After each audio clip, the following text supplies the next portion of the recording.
I loathe my very life. Therefore, I will give free rein to my complaint and speak out in the bitterness of my soul. Nasusuklam ako sa aking buhay, kaya't hahayaan kong maglalabas ang aking reklamo at magsasalita ako sa pait ng aking kaluluwa. I say to Alahayat, do not declare me guilty, but tell me what charges you have against me.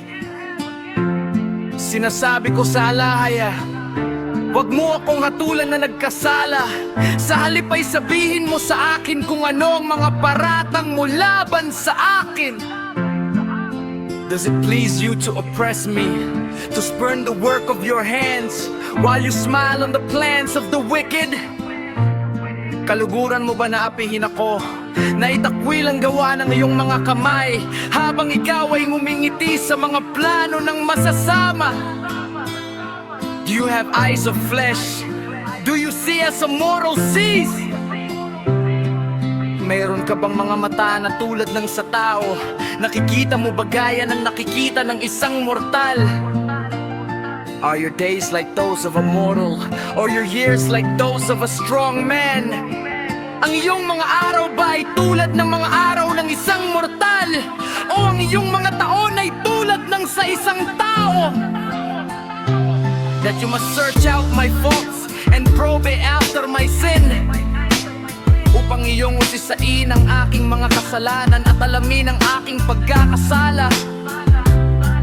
Though you know that I am not guilty, and that no one can rescue me from your hand, kahit na alam mo ako ay walang sala, at walang makapagliligtas sa akin mula sa iyong kamay. Your hands shape me and make me. Will you now turn and destroy me? Inanyo ako at nilalang ng iyong mga kamay. Lilipulin mo ba ako ngayon? Remember that you molded me like clay. Will you now turn me to dust again?